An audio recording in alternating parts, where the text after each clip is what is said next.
दिवस मावळतीकडे झुकत होता. किरणातली धग मंदावली होती. किरणं हिरव्या घनदाट वनराजीवर वर्षत होती. त्यामुळे झाडांचा हिरवा रंग झगमगत होता, डोळे दिपवत होता. वाटेगावातून निघालेला एक गाडीमार्ग त्या किर्र झाडीत शिरून अनेक नागमोळी वळणं घेत एक डोंगर चढून टाळगावावर उतरत होता. सावळा वाघदऱ्याकडे निघाला होता. त्याचा अवखळ कारवानी घोडा आज शांत चालत होता. सावळ्याचा धिप्पाड देह त्याच्या अफाट करणीला साजत होता. मोठं मस्तक, त्यावर तेवढेच मोठे पागोटे, रुंद चेहरा, तीक्ष्ण डोळे, दाट भुवया, नोकदार नाक, पिळदार मिशा, भरदार गर्दन, प्रचंड छाती आणि हातात तव्या एवढी लकलकीत कुऱ्हाड असा तो सावळा घोड्यावर बसला होता.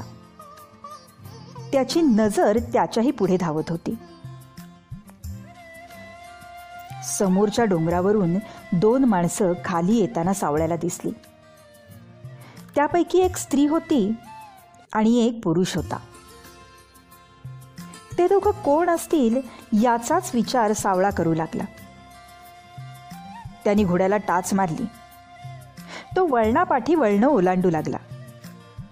तो वेगाने पुढे जात होता आणि ती 2 माणसं भराट्याने खाली येत होती. एका वळणावर ती सावळ्याला दिसायची तर दुसऱ्या वळणावर ती दृष्टीआड व्हायची. त्या 2 माणसात आणि सावळ्यात एकच वळण उरलं. आता ती 2 माणसं येणार म्हणून सावळ्याने घोड्याला टाच मारली आणि त्याची निराशा झाली. इतका वेळ दिसणारी ती 2 माणसं आता एकाएकी नाहीशी झाली होती. हे असं कसं झालं? ती 2 माणसं कुठे दडली? सावळ्यानी त्या मार्गावर पाचोळ्यात उमटलेली पावलं पाहिली आणि ज्या ठिकाणी त्या 2 माणसांनी मुख्य मार्ग सोडला होता त्या जागी त्यांनीही मार्ग सोडला आणि किर्र झाडीत तो त्यांचा शोध करत जाऊ लागला. जाता जाता त्यांनी बाजूच्या उंच गांजणीच्या गवतावर पाहिलं आणि चकित होऊन तो थांबला. समोरच गांजणीचं गवत शांत उभं होतं, पण काही कांड्यांचे झेंडे थरथर कापत होते. तो प्रकार सावळ्यांनी हेरला. तो धारदार आवाजात गरजला, आता या बाहेर. तशी ती 2 माणसं थरथर कापत बाहेर येऊन गुन्हेगाराप्रमाणे सावळ्यापुढे उभी राहिली.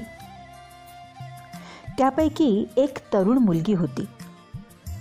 तिच्या तर तोंडचं पाणीच पळालं होतं. सावळ्यांनी त्या तरुणीला पायाच्या नखापासून ते डोकीच्या केसापर्यंत न्याहाळून घेतलं आणि आपली नजर दुसऱ्या इसमाकडे वळवली. हातातली कुऱ्हाड सरळ धरून सावळा म्हणाला, कोण तू? नाव काय तुझं?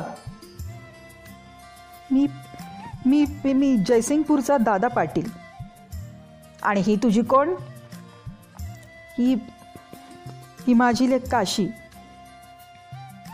दादा पाटील काखेतलं गाठोडं खाली ठेवून हात जोडून म्हणाला, तुझं नाव मी ऐकून आहे, तुझं बोलबाला मला ठाव आहे. ये दागिनं घे, पण सावळा माझ्या लेकीच्या अंगाला हात लावू न गर. मी लेकीच्या आबरूसाठी 2000 रुपये देईन. तेवढ्यात सावळ्याची जोरदार चपराक दादा पाटलाच्या तोंडावर कडाडली. तसा तो कोलमडून खालीच पडला. काशीबाई किंचाळली. सावळा कुऱ्हाड उगारून गरजला, उठून उभा राहा.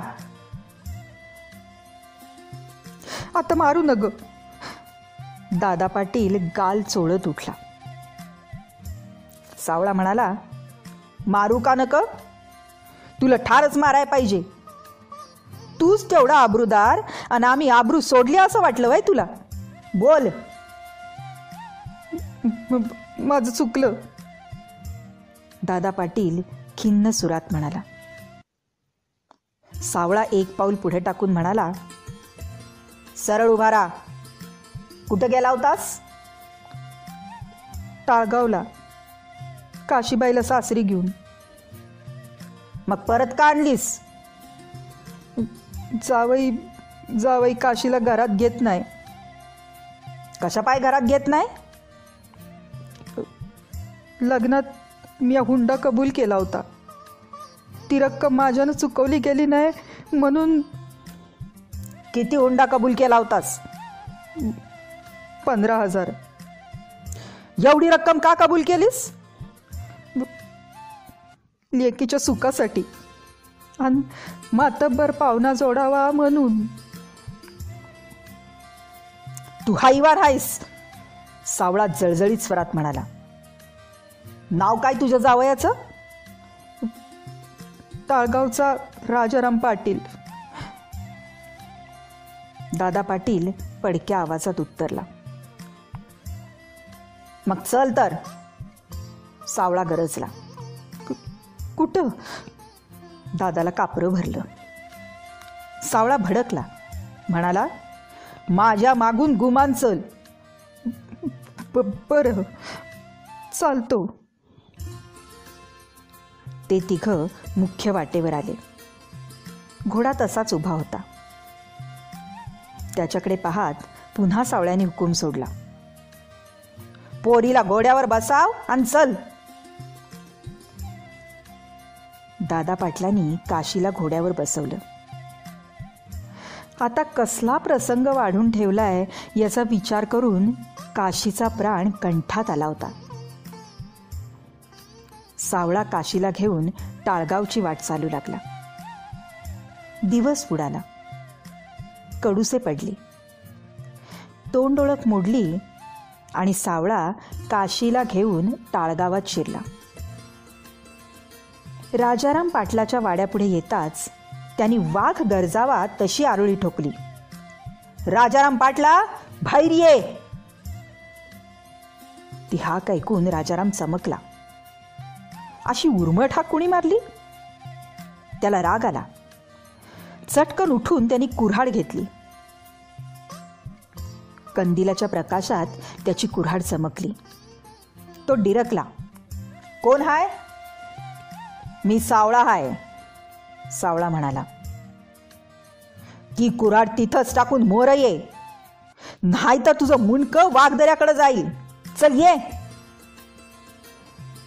सावळा हे नाव आणि ती जबर धमकी ऐकून राजारामच्या हातची कुऱ्हाड कळून पडली. त्याला धडकी भरली. त्याच्या आई बहिणीला कापरं भरलं. म्हातारा भेदरला आणि राजाराम अंगणात आला. म्हणाला, नाईक, काय म्हणता? की बाई कोण हाय? सावळ्याच्या डोळ्यात जाळ पेटला. त्याची कुऱ्हाड लकाकली. ही ही ही ही माझी बायको काशी. राजाराम रडवा चेहरा करून उत्तरला. हिला घरात का घेत नाहीस? सावळ्यांनी करड्या सुरात सवाल केला. एक पाऊल पुढे टाकलं. वातावरण तंग झालं. राजारामाची पाचावर धारण बसली. म्हणाला, चूक झाली, माफी करावी. आता मी काशीला दुःख नाही देणार. त्यांनी पटकन दादा पाटलाचे पाय धरले. त्याची आईनी बहीण यांनी काशीला घरात नेली. मग सावळा शांत झाला. की काशी माझी लेक आहे, हिला दुःख देऊ न ग, नाहीतर मी तुझं डोसकच मारीन. तुझ्या घरादारावर दुःखाचा डोंगर रचीन. 15,000 हुंडा दिला नाही म्हणून बायकोला बाहेर खाली होतीस? हुंडा घेणं बरं नाही. नाही, आता अशी आगळीक होणार नाही. राजारामांनी हात जोडले. सावळा मागे सरकला. ताडकन उठून घोड्यावर बसला आणि वाऱ्याच्या वेगाने वाघदऱ्याकडे गेला. काशीचं नांदणं लागल्यामुळे त्या खोऱ्यात एक नवं पर्व सुरू झालं होतं. गावोगावच्या लेकींचे बाप सावळ्याला भेटायला येत होते आणि जावयांच्या कुकर्माचा पाढा वाचत होते. मग सावळा त्या गावात जाऊन त्या जावयाची रग चिरवत होता. कित्येक मुलींचे संसार हुंड्यापायी नासले होते ते सावळ्यामुळे सोन्याचे झाले. अनेक लेकी सावळ्याला दुवा देत होत्या. काशी तर सावळ्याच्या उपकारांनी तिपून गेली होती. ती मनात म्हणत होती, सावळ्याला उदंड आयुष्य लाभू दे, त्याला अपार बळ मिळू दे, त्याच्या तलवारीला धार येऊ दे आणि त्याच्या सुखाची खबर मला रोज कळू दे.